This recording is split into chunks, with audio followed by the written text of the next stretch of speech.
Can you hear now?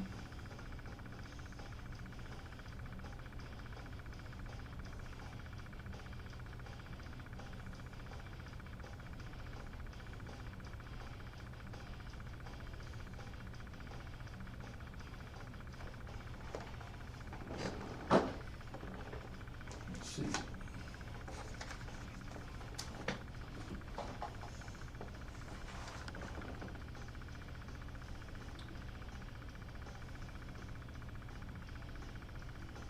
Okay, good.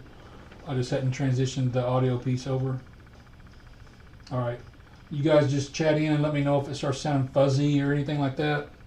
Um, but we'll get started here. Just talking some fantasy baseball. You can ask any questions you want. Double M. I don't know if anybody else is on here with you guys, but if you want to chime in and give tips of your own, because I'm sure you've played before, as good as you are at the dadgum basketball league, kicking the snot out of all of us. And I've almost just given up anytime I'm playing you. I can't do. I mean, I've tried getting on the waiver wire and picking up, making sure my roster is as full as it can be, without dropping any of my really good, solid players. And I can't. No matter what I do, I can't even keep up with you, man. So I don't see anybody beating you to the end. I'll give it my best shot, though, that's for sure. But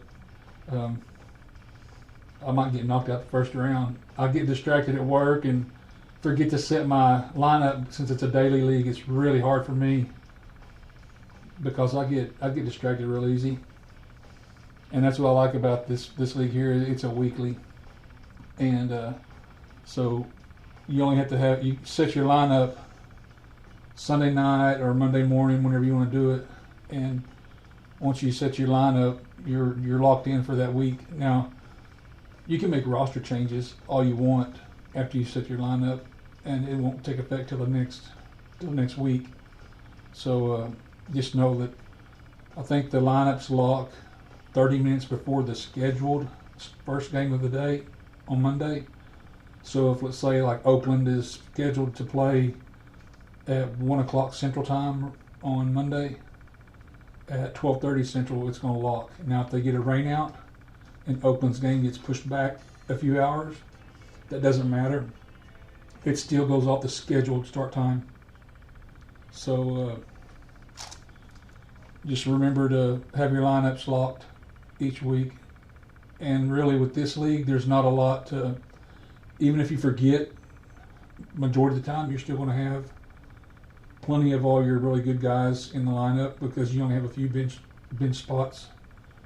And usually most people put their injured guys or their prospects that they want to try to stash in those IL. Like, there might be 1 or 2 IL spots in this, but there's going to be I think 4 bench spots possibly. I can't remember exactly how many, but I think it was 4. I tried to set it up identical to the league I'm in on fantasy on CBS. That's my favorite platform to play on. I love playing CBS, but CBS, you have to pay a fee, like $180 to play on that, to have a team on that site. Not a team, but a league. And I was having a hard time getting this one to fill, so I didn't. I ended up switching over to ESPN just to get this one filled, because it's a free league.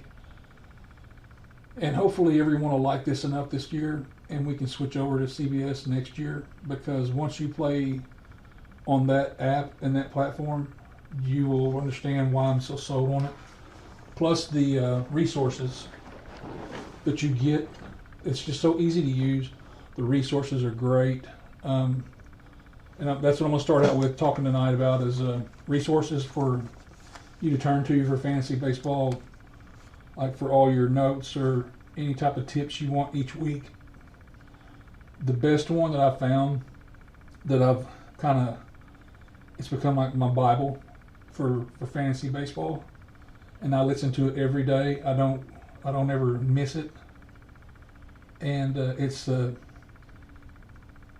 Fantasy Baseball Today, CBS Fantasy Baseball Today podcast. And you should find it in your apps like the iTunes or Spotify or wherever you get your podcast off of. But they do live YouTubes also, but now they go late at night. Especially when the season gets going, they go way late because they wait for the time frame when the West Coast games are over with, so they can comment and do their show, including those games in their content. But these guys here are the best ones, and I'll share these whenever I post this video. I'll share their Twitter handles so you guys can follow them, because they've helped me win my league last year. Well, I didn't win. I was in, oh my God, I was in the lead, first place all season long. I don't think there was a day one from the start of the season until about 3 weeks before the final game. Like right there at the home stretch. There was a couple games back to back, like a couple starts for Spencer Strider, where he went back to back. 2 starts in a row for him where he pitched, I wouldn't say poor, because he don't hardly ever pitch poor, but he pitched not up to his standards. And I'm a huge Strider guy. As you can see by my stage here, I've got a Strider rainbow that I'm working on trying to get completed. I've got all the base, the refractor, the 2 purples, the purple base, or not base, but, and then the purple speckle, the blues, blue regular, blue ray wave, the golds, both of them, the greens, and those are all autos. I've got 2 that need to be graded, so I'm like a major Spencer Strider guy. So for me to have traded him like I did, it was a bonehead deal. I should have never done it. And but I thought he might be fixing to be going on the IL because he had 2 back-to-back starts that were subpar for his standards. And I thought, okay, we're fixing to see an IL stint. So, and yeah, I could have kept him for another year. And this one's a league. It's a salary cap league. So on the salary cap league, those are a blast. And if y'all decide we can do that next season, it takes a lot more time on the draft. Excuse me. But, so I had Spencer Strider I think it was $4 is what I could have kept him for. And you're given $260. It's not real money. It's just you're given a budget to stay within. Every team is given $260 in a budget to stay within, and you have to build your team with that budget. So whenever you draft, each person playing in that league, you take turns going around the room or into the chat, however you're doing it. We do ours live, and you throw out a player name, and everybody starts bidding on that player. If you don't want him, you don't bid. And so you can imagine Spencer Strider last season, or this draft that we just had for this one here, he would have went for $45-50 easy in that league, and I had him for like 6. I thought he was going to go on the IL though, and I was hanging on there, winning my league. So I traded him for Judge and one other really good player, like a really sure enough stud that neither one of them had keeper eligibility. So I thought, well, I'll risk my keeper Strider for 2 really stud bats and kind of shore up. I was way ahead in all my pitching categories. I'm going to shore this up and secure my win. Well, the minute I do that, Judge goes on the IL, and so does my other bat that I traded for. I can't remember who that one was, but they both wind up on the IL. I ended up coming in second. I was so aggravated. But anyhow, let's get going on our league, not that other one. So at CBS Scott White, that's one that I would definitely follow. I wouldn't do a fantasy league without following him or his partner at ROTO_Frank. And there's 3 of them that do a podcast nightly, and it's usually around midnight or after. But you can listen to it every morning or throughout the day, whenever. I spend a lot of time on the highway, driving from one site to another, and I listen to it in my truck while I'm driving. But so it's at Roto Frank, ROTO_Frank, and that's Frank Stanfield. At CBS Scott White, and then at C Towers, CTOWERS CBS, and that's Chris Towers.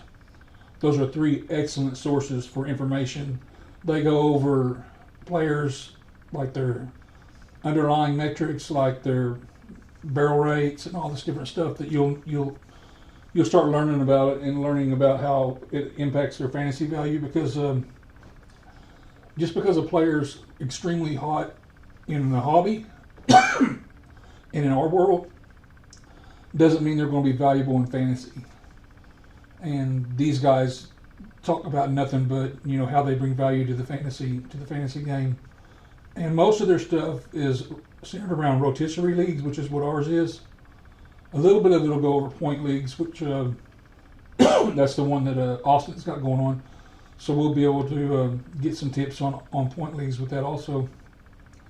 Then another really good one is Eric Cross, at Eric Cross 04. He's an excellent analyst and fantasy baseball kind of an industry leader. And at Roto Baller. Then another person that I would highly recommend you follow is at Is It the Welsh, and that's the Welsh. And he has he's a part of In This League podcast.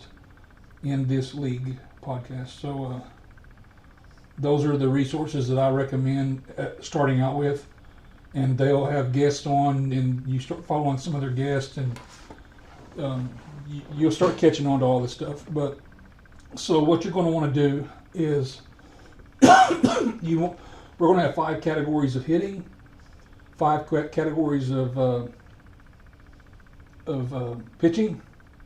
So our pitching is going to be, and this will be my first time to ever play a holds plus saves. So I'm going to have to do a little bit of research before Sunday on how the points work for holds plus saves as far as that category. But all the other categories are the same as what I've played for the last 4 or 5 years. So batting will be one category. Will be you'll have your hitting, which will be your batting average. It'll be your runs, home runs, stolen bases, and so you have batting average, runs, home runs, RBIs. So you'll want to pick players that are high in all those categories if you can, which they're going to go in the draft very early, like your Freddie Freemans, your Bobby Witts, Julio. Those are all like top tier guys. They're going to go quick. Your Cunha usually goes right up there, number 1 or so. Those will all be your fast ones because they're category leaders in all 5 categories. Because the further down you get in the draft, you'll start noticing, okay, this guy has really strong traits in, like, he might be very good at RBIs, home runs, and batting average, but his stolen base is kind of weak. Or he might be really, and this is common a lot, he's really good at stolen bases, but his other categories are weak. You just got to kind of watch out and try to draft players that have strong traits across all 5 categories if you can. Try to keep from getting one that is weak in 2 or more. Like, at least have a 4 category player if you can. Now you're not going to have a top stolen base guy on all your positions, because you have to draft a first baseman, a catcher. It's a 1 catcher league. Rotisserie just means that so whenever we have a Roto league, the points start on Monday and they roll through all week long, and we're not playing against each other really. We're playing for points. We're playing to be the leader of the category. So this week, if we're playing, let's say this week just ended and I had the most RBIs of this week, well, we're a 10-team league, so I would have 10 points would be given to my team for that week because I won the RBIs. Whoever come in 9th would get 9 points for RBIs. whoever come in 8th would get 8 points for RBIs. If 2 people tie, then you each get like 7.5 or something like that. The app will split it up for you. And all the way down to the last place gets like a point for that one category. Then you have the same thing you do for stolen bases. If I'm the leader, I get 10 points. If Marty comes in 9th, he gets 9 points for stolen bases, and it's for that week. So those go onto your weekly point. Those go into your balance of total points. Week 1's over. Now we're starting into week 2. You start fresh with trying to accumulate points again. Now your week 1 total still stays. So your week 2, you accumulate those points, and at the end of week 2, whoever got 10 for hitting or 10 for most strikeouts, best ERA or best whip, those go, the points just keep piling up. So it's not that you're winning each week. At the end of the season, you want to have the most RBI points as you can, the most points in stolen bases, the most points in ERA, your earned run average for pitching, strikeouts, wins, saves, whip, which is your walks and hits per inning pitched. You want to have, so whoever the leader is in all those categories, the points accumulate from day 1 all the way through the year. I was saying, like week to week they start over. They really don't. It's more of a, in my mind, I start over with a fresh week because I'm starting my lineup over again. But in all actuality, it's really your points just keep rolling and adding up. It's kind of like, I guess, just think of like a rotisserie. It just sits there and rotates all league long. Whereas in a weekly head-to-head league, you're competing against one other player for that week. And then once you won that week, you're the winner of that one week, and then you start over with another player the next week, and so that's not how this one is at all. We're all competing for the points in the pool, and each week there's 10 points in each category you can earn, and then they add up after that week, and then you go to week 2 and there's 10 points for each category for that week that you can earn again, and then they go in at the end of that week, they go into your pool. So now if I won it both weeks back to back, I'd have 20 points in that one category pool. If you win it the 3rd week, you're going to have 30 points, and so forth. Hopefully that makes sense. But the main thing you want to do is make sure you what I would recommend is just kind of write down your positions on a scratch pad or a tablet, and get you a pretty good list of players that you want at each position. And you need to set it up by tiers, because the ESPN app will automatically it's going to randomize all of our names an hour or 2 hours before the draft. And when it randomizes those names, that's going to be the draft order. So we draft it in order of whatever that app randomizes it. If you're at pick number 10 and you've picked outfield or whatever, the guy you wanted, or maybe 2 or 3 guys you wanted, may not be there when it comes to you. So just have a good pool, like a pretty good pool of guys you want to pull from. Another good tip that I would recommend, these are just things that I do. Now, I'm no pro by no means. I'm strictly a casual player. I'm not, and in no way am I trying to claim that. But just some little things that I'm trying to do that I'll do is I try to find players with multi-position eligibility, because the app will only let you put players in their spots that they're eligible in. So if, let's say, for example, Sedan Rafaela, I have him in my CBS league, ROTO league, the auction one I was talking about.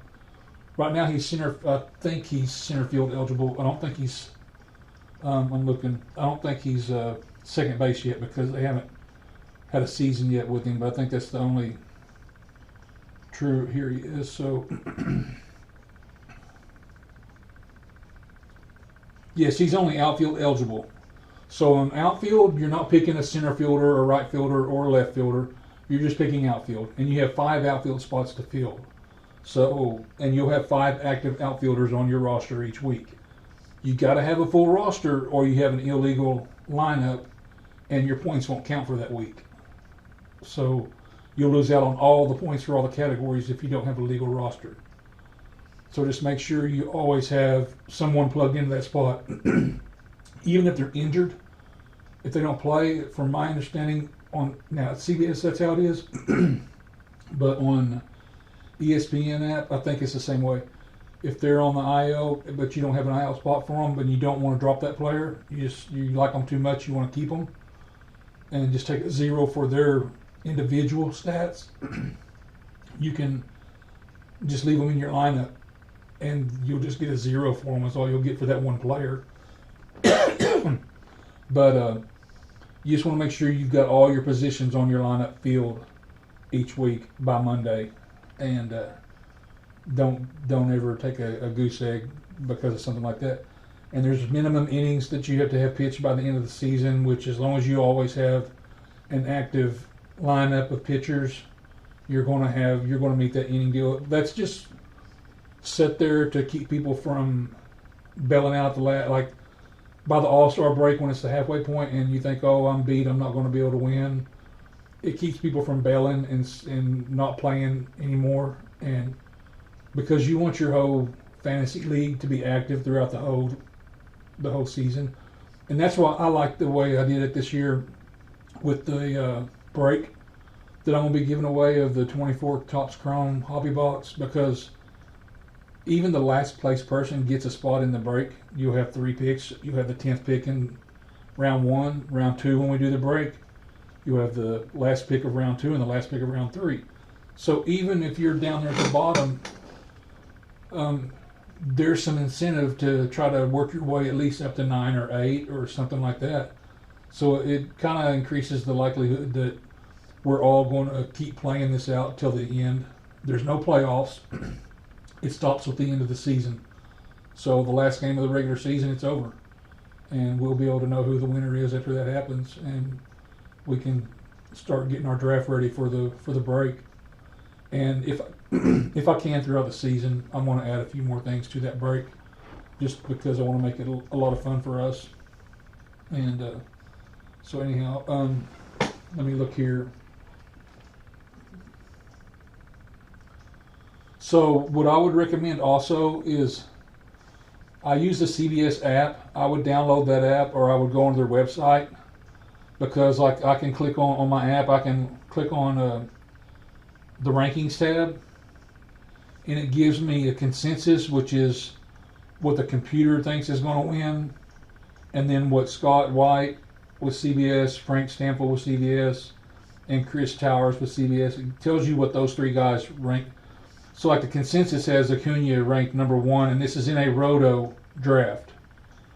So it'll tell you what players are ranked in what order, all the way down to the top 300 players. And we're not going to, our league is a 10-team league, so it's a shallower league. So we won't ever get down to that 300 level. That's more of a deeper league, like 15 teams or a 2-catcher, 13-team, stuff like that. So, but like it has Acuna at number 1, Rodriguez right now at number 2, Bobby Witt 3, Mookie Betts 4, Corbin Carroll 5, Freeman is 6, Tatis is 7, and so forth. Strider comes in at like number 9. This is the order that the computer would pick, averaged out with those 3 analysts. But you can also click on that consensus and look at Scott White's individual, like his personal rankings, and he has it pretty much close to what the computer is. You can do the same with Frank Stanfield. Look at his rankings, and right now I'm looking at the setup. I've got it set up as the top 300. If you want, you can change that from top 300 to catcher, or to first baseman, or to second base. So let's look at third base right now. Their rankings for Frank has his third base rankings in, which it says it updated. He updated his rankings on Thursday, March 14th, which was yesterday. So these should be pretty current. Jose Ramirez is the number 1 third baseman. Austin Riley as a second third baseman. Rafael Devers, which is who I have in this league, is third at third base. Gunner is fourth. De La Cruz is fifth. So infield is drafted per position, yes. So outfield is just outfield, but infield, you're going to have a first baseman, a second baseman, a third baseman, a shortstop, and then you have two extra infielders that are called corner infield and middle infield. So that's where your dual eligibility guys come into play, especially if they're out, because you're going to get to a point in this league where you're going to have, like way down in the season, you'll have a time where you want to like put someone on your bench. They're not doing very well, or they get traded and you don't like where they're at, or they go on the IL for a little while, and you're not going to have anyone to put in their spot. You're going to have to kind of manipulate your roster a little bit to where the positions they're playing at. If you have someone that's position eligible like Mookie Betts, he's a good one, and he's rising on the rankings up to like number 2, and some people are taking him first out of the gate because of his eligibility, because he's going to be outfield eligible, second base eligible, and I think there was one other, but I know he's outfield and second. So that means if you ever get an outfielder hurt, you can scoot Mookie Betts out there and put somebody else in your infield spot. If your infielder gets hurt, you can move him to infield and rotate someone else into the outfield. The more eligibility these players have, the more freedom you have in your roster to move them around. Because if you have all single eligibility players, it can be done. It's done all the time. It's not a problem. It's just, in my opinion, it makes it a lot better if you have at least a couple guys that are, they may not be sure enough studs, like top first round, second round guys, but you may have like a player on further down that's still a really good, solid player in all the categories, but they're multi-eligible. I'm trying to think of one off the top of my head that's really multi-position eligible. I can't. Ooh, start coughing. So like second base, Mookie's number 1 at second, and then Ozzie Albies. I've got Albies and McClain on this league here. Tommy Edman, he's hurt right now, but he's one that's a prime candidate because he's second base eligible, and if they're second base eligible, they're automatically going to be middle infield, obviously. If they're shortstop eligible, they're automatically middle. If they're first or third, they're automatically corner eligible. But like Tommy Edman, I drafted him, and I didn't realize he was going to be hurt for like it says, April 7th is when he's expected to be out until. And I probably still would have drafted him though. I gave $2 for him, so I'm not out much, which that's like at the very end of the draft.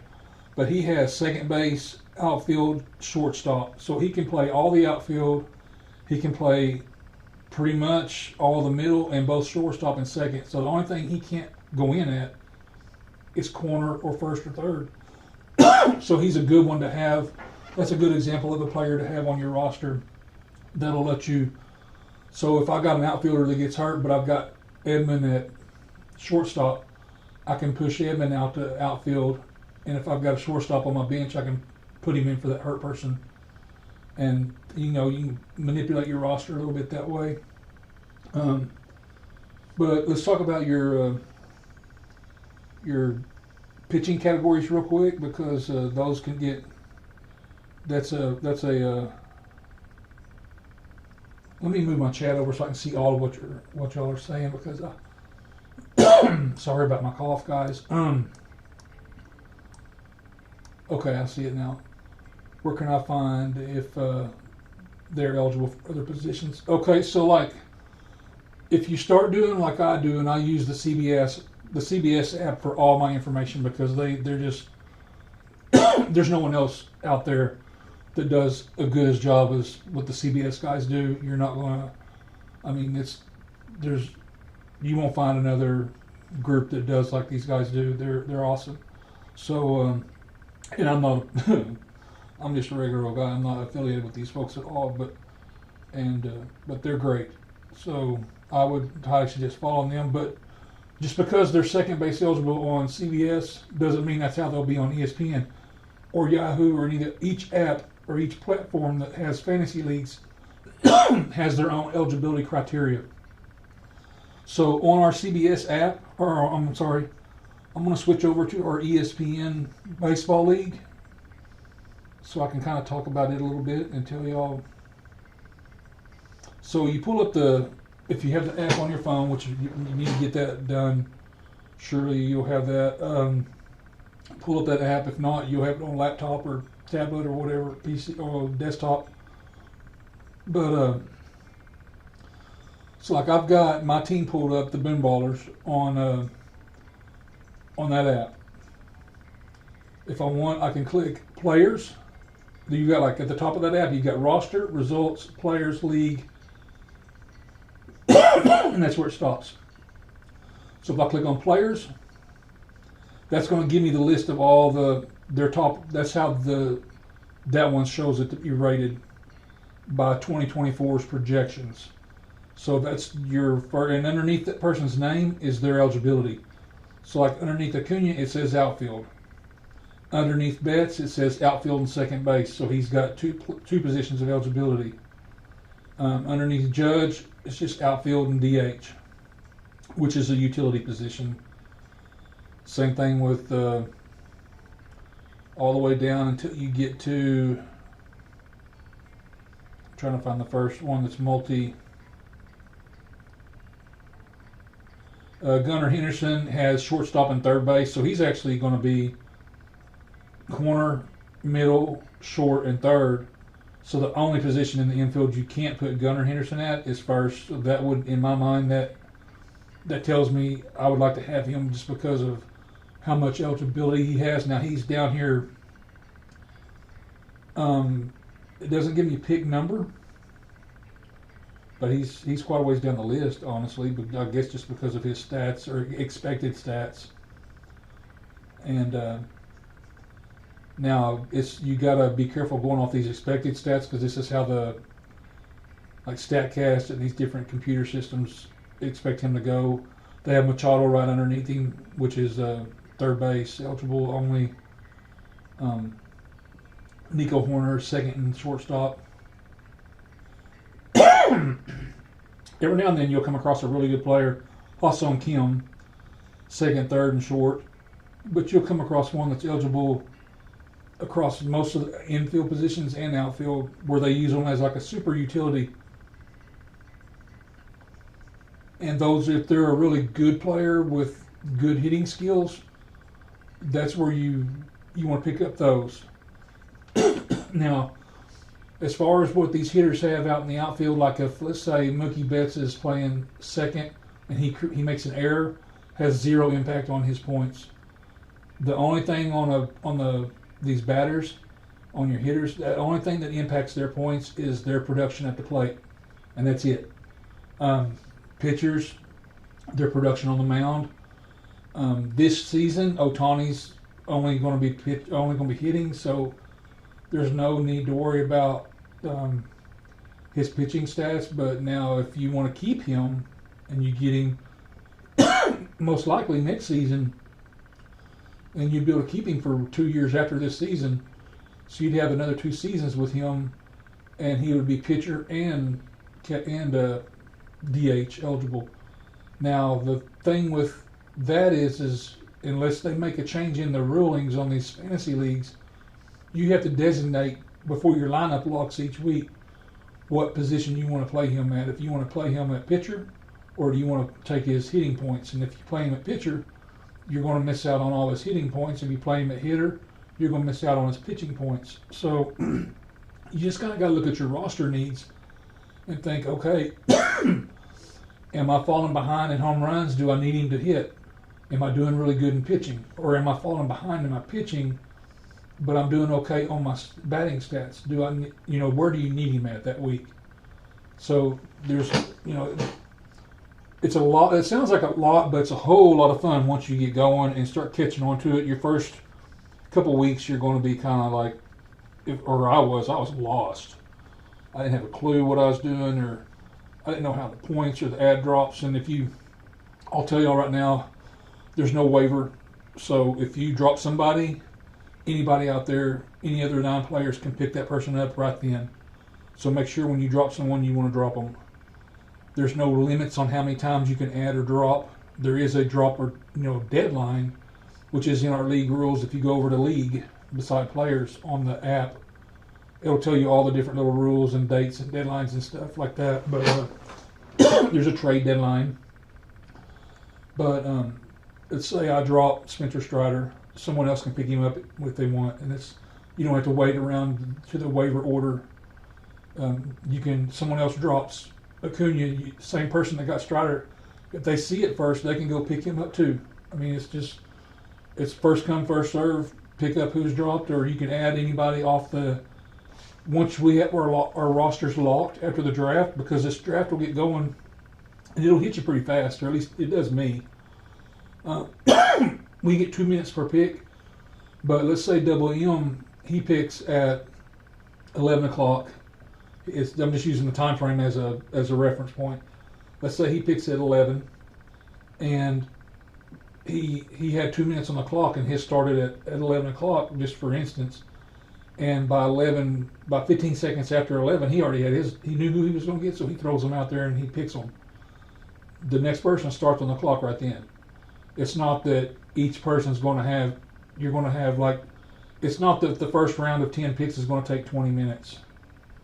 It takes however long it takes to, but if it comes to you and you haven't got your guy ready yet, you have 2 minutes to make your choice before the computer picks for you. So once the draft starts, you can actually, if you'll get on a PC, you can go into ESPN right now and start creating your queue and start adding players to your queue the way you want to draft them. You can do that now, but I think you have to be on a PC to do it this far ahead. I think you got to wait until the draft to do it on the app. But you can start kind of building your draft queue. You got to watch out. You don't want to draft too many of one position, because you got to remember at the end of the draft, you've got to be able to have somebody field at every position. You don't want to mess up and be like, oops, I got 3 third basemen and it's towards the end of the draft and I don't have anybody at second. But you don't. There's no way to fill that position or something. At the end of once it's said and done, if you didn't know, some apps. This will be my first time around with ESPN, but on CBS, on our draft that we do live, our salary cap one, we have our commissioner. He has his computer pulled up, and if you try to draft somebody and you've already got that position filled, and your bench spots and utility spots are filled, meaning you don't have anywhere that he can legally fit on your roster, he'll let you know, and you can't draft him. You're gonna have to, you can't bid. He's going to have to go to the next lowest bidder by underneath you, and then you lose out. So just make sure you're only putting guys in the positions that, and the system should kind of keep that in check for you. Now, go back to the pitching real quick. So you have saves and holds, which is your relievers, and then you have wins, which is your starters. We have 9 pitchers on our roster. Most guys that play this in double, well, you said this is your first one too, that you've done the basketball. Most guys in these on the ROTO leagues, they'll try to get either 6 starters and 2 relievers. If they can get 2 sure enough stud relievers, they'll do that. Or they'll do, the most common is like 5 starters and 3 relievers, and then get like a prospect reliever on your bench and a prospect starter on your bench, or not really prospect, but like a Paul Skeens or a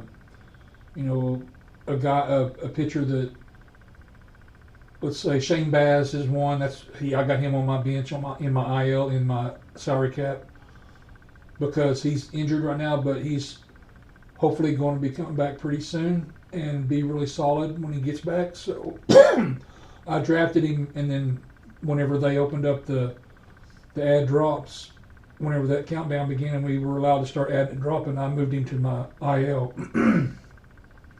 and then pick somebody up in his place. So you just want to make sure you get a little bit of a balance of a couple relievers, at least two. I'm kind of screwed on my salary cap.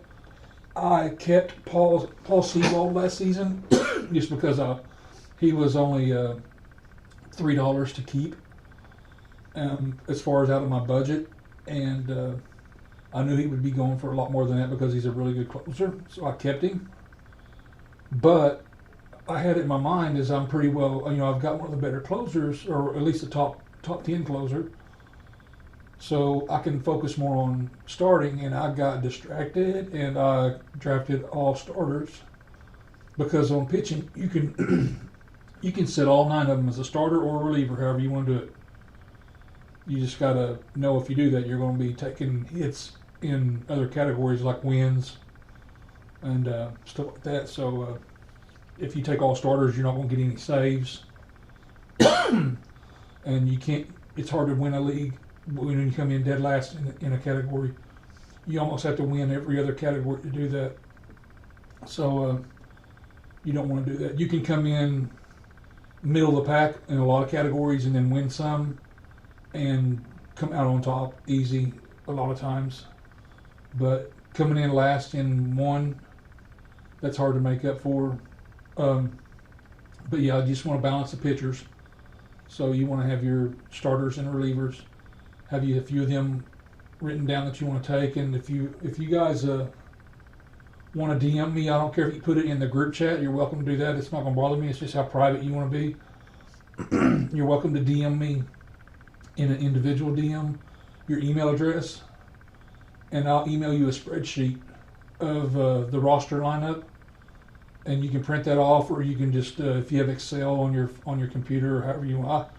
I show up to my draft now with my computer in hand, and I use this spreadsheet and fill it out as I go. And I have, like, each position, I have my players that I want for that position. Like, usually I'll have about 8 players per position written down. Like, these are like, if I get to have my number one choice, this is who I'm picking no matter what. If it doesn't fall that way, then I'm going to pick this guy.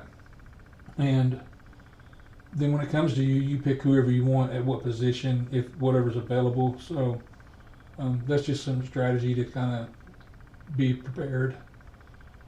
But the best apps is by far CBS. I've said that, but I can't say it enough. The best podcast, you'll learn so much by listening to that CBS podcast, Fantasy Baseball, CBS Fantasy Baseball League, or podcast.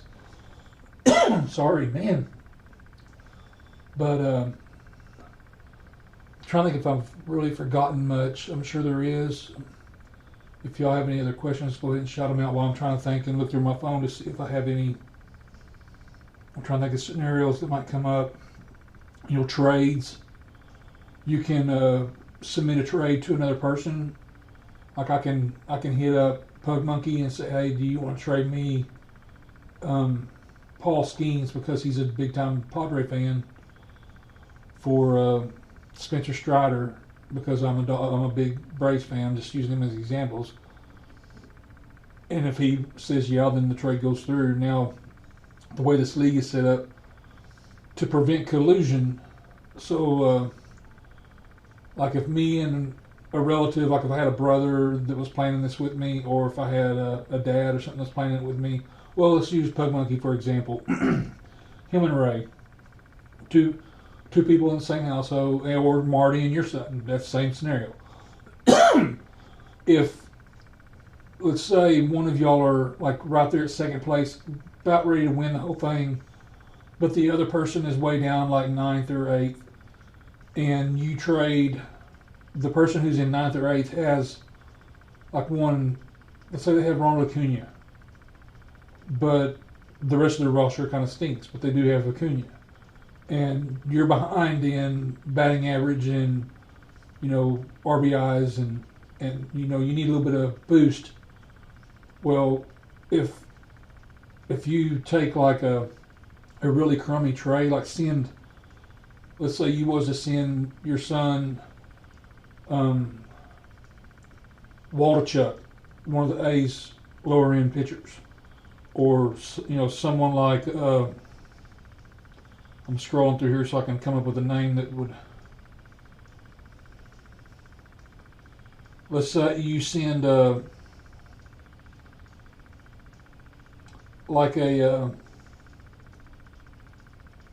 heck, even even like a Brian Hayes. I mean, they're definitely good players, but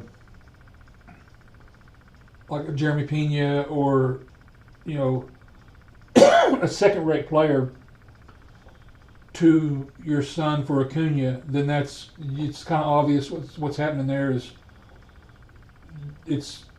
there's a veto process. So if 4 people vote, if 4 players in the league vote against a trade, then it's vetoed.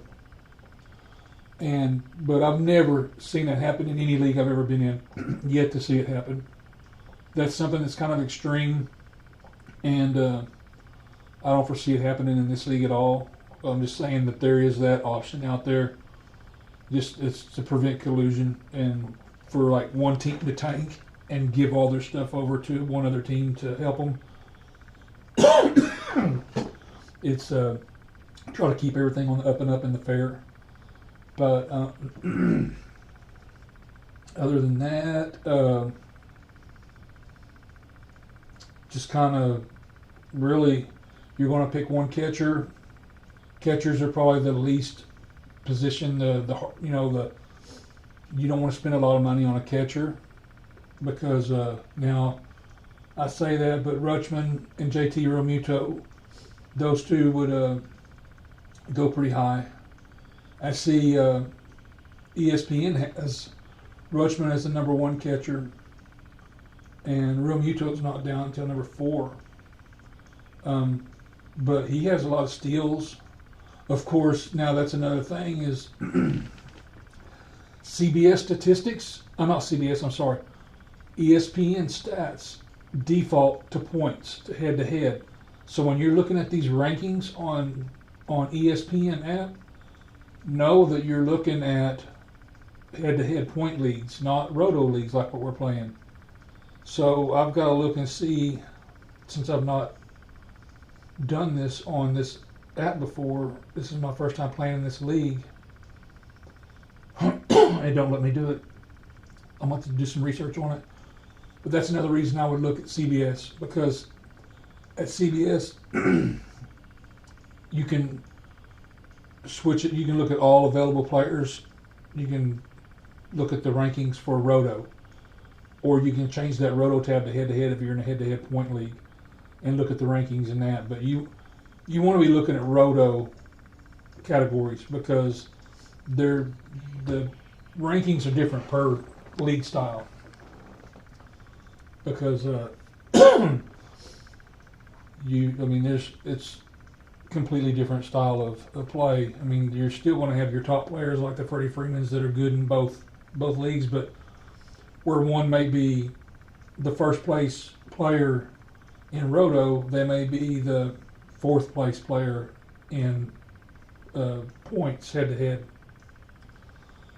So just know you can do on your trades. You can trade 3 players for 1, 2 players for 1.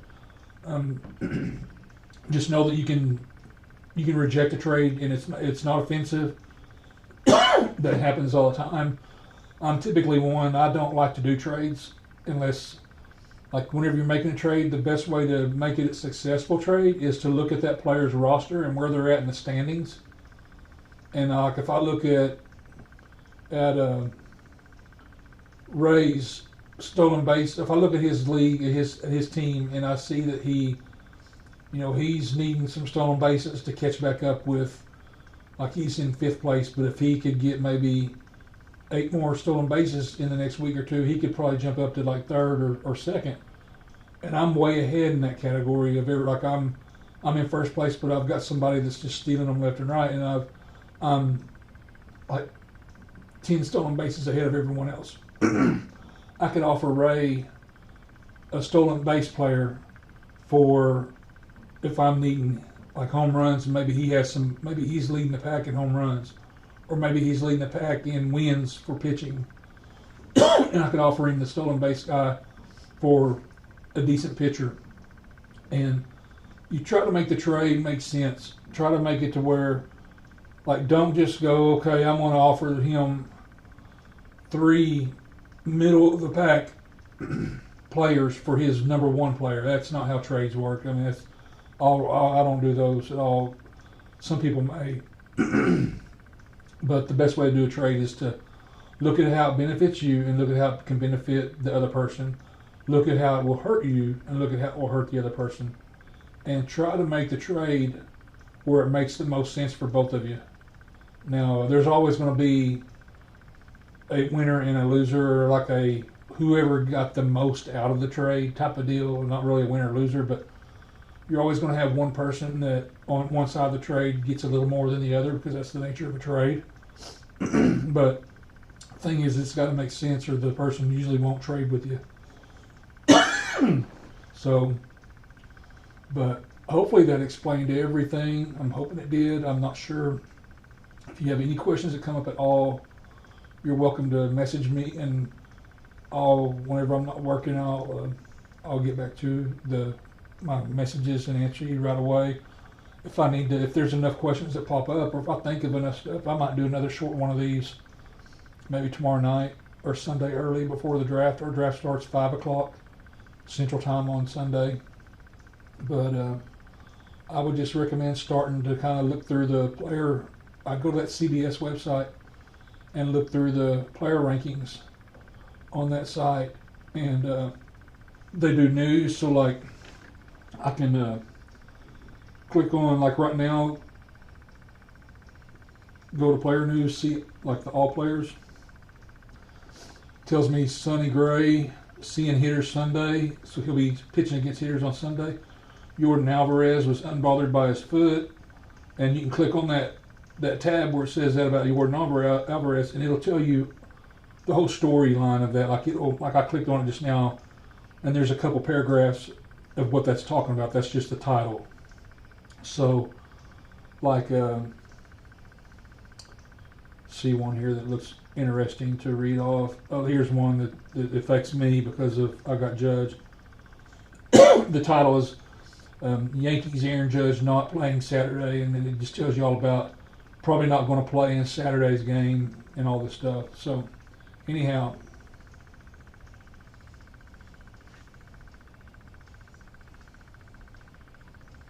let me see what we got here.